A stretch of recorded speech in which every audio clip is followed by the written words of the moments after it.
നമസ്കാരം. മലയാളി വാർത്തയിലേക്ക് സ്വാഗതം. 8 നിലയിൽ പൊട്ടാനൊരുങ്ങുകയാണ് ബി.ജെ.പിയും എൻ.ഡി.എ മുന്നണിയും.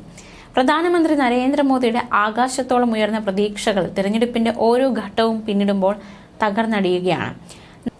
400 സീറ്റുകൾ നേടി അധികാരത്തിൽ തുടരുമെന്ന അവകാശവും അഹങ്കാരവും ഒക്കെ നരേന്ദ്രമോദിക്ക് നഷ്ടപ്പെട്ട് കഴിഞ്ഞിരിക്കുന്നുവെന്നാണ് സൂചനകൾ.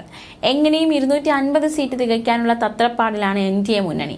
ജൂൺ 4-ന് വോട്ടെണ്ണൽ കഴിയുന്നതോടെ നരേന്ദ്രമോദിയും അമിത്ഷായും ഞെട്ടിവിറയ്ക്കാനുള്ള സാഹചര്യത്തിലേക്കാണ് കാര്യങ്ങളുടെ പോക്ക്. തോൽവി ഉറപ്പാക്കിയ ശേഷവും ബി.ജെ.പി മുന്നണി 400 സീറ്റ് നേടുമെന്നാണ് മോദിയും അമിത്ഷായും ആവർത്തിച്ചുകൊണ്ടിരിക്കുന്നത്. ഭരണവിരുദ്ധ വികാരം താഴെത്തട്ടിൽ വരെ ശക്തമാണെന്ന തിരിച്ചറിവ് ബി.ജെ.പി നേതൃത്വത്തിന് ഇപ്പോഴുണ്ട്. ഡൽഹി മുഖ്യമന്ത്രി അരവിന്ദ് കെജ്രിവാളിനെ അറസ്റ്റ് ചെയ്ത് ജയിലിൽ അടച്ചതോടെ വടക്കേ ഇന്ത്യയിൽ ബി.ജെ.പിക്ക് ജനവികാരം എതിരായിരിക്കുന്നു. ഭരണത്തിലെത്താൻ മോദിക്ക് ഇനിയുള്ള ഏക സാധ്യത ഇന്ത്യ മുന്നണിയെ പിളർത്തുക എന്ന പതിവ് തന്ത്രം മാത്രം. ഇന്ത്യ മുന്നണിയെയോ പിളർത്താൻ ഏത് മൂന്നാംകിട തന്ത്രവും ബി.ജെ.പി കളിക്കുമെന്നതിൽ സംശയം വേണ്ട. ഓരോ എം.പിയെയും വിലയ്ക്ക് വാങ്ങാനോളം പ്രബലമായ പണബലം ഇന്ന് ബി.ജെ.പിക്കുണ്ട്. ആ നിലയിൽ ഭരണം പിടിച്ചെടുക്കാമെന്ന വലിയ പ്രതീക്ഷയിലാണ് മോദി. അരുണാചൽ പ്രദേശിലും ഗോവയിലും മധ്യപ്രദേശിലും മഹാരാഷ്ട്രയിലും ഭരണകക്ഷിയെ പിളർത്തി കളിച്ച അതേ നിലവിട്ട കളി ഇന്ത്യ മുന്നണിയിൽ കളിച്ച് മുന്നണിയെ മൂന്നായി പിളർത്തുക മാത്രമാണ് ഇപ്പോഴുള്ള പോംവഴി. തെക്കേ ഇന്ത്യയിൽ കേരളത്തിൽ ഉൾപ്പെടെ സീറ്റ് നേടുമെന്നാണ് ബി.ജെ.പിയുടെ അവകാശവാദം എങ്കിലും ദക്ഷിണേന്ത്യയിൽ അങ്ങേയറ്റം 10 സീറ്റുകളിൽ കൂടുതൽ നേടാനുള്ള സാഹചര്യമൊന്നും നിലവിലില്ല. കർണാടകത്തിലും ആന്ധ്രാപ്രദേശിലും വിരലിൽ എണ്ണാൻ സീറ്റുകൾ നേടിയേക്കാമെന്നല്ലാതെ തമിഴ്നാട്ടിലും തെലങ്കാനയിലും ഒന്നും ബി.ജെ.പി രക്ഷപ്പെടില്ല. ലോക്സഭാ തെരഞ്ഞെടുപ്പിൽ കേരളത്തിലും തമിഴ്നാട്ടിലും ഇത്തവണ ബി.ജെ.പി അക്കൗണ്ട് തുറക്കുമെന്നാണ് കേന്ദ്ര ആഭ്യന്തരമന്ത്രി അമിത്ഷാ ഇന്നലെയും ആവർത്തിച്ചത്.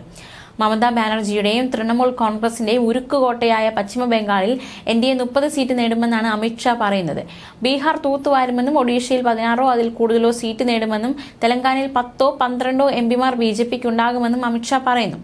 ആന്ധ്രാപ്രദേശിൽ 18 സീറ്റുകൾ വരെ നേടുമെന്നാണ് ഇദ്ദേഹത്തിന്റെ അമിത പ്രതീക്ഷ. നിലവിലെ സാഹചര്യത്തിൽ ഉത്തർപ്രദേശിലും ഉത്തരാഞ്ചലും ഗുജറാത്തിലും ബി.ജെ.പി സീറ്റുകൾ തൂക്കി വാരിയേക്കാം. അതേസമയം മധ്യപ്രദേശിലും രാജസ്ഥാനിലും പ്രതീക്ഷിക്കുന്ന സീറ്റുകൾ ബി.ജെ.പിക്ക് കിട്ടാൻ സാധ്യത നന്നേ കുറവാണ്.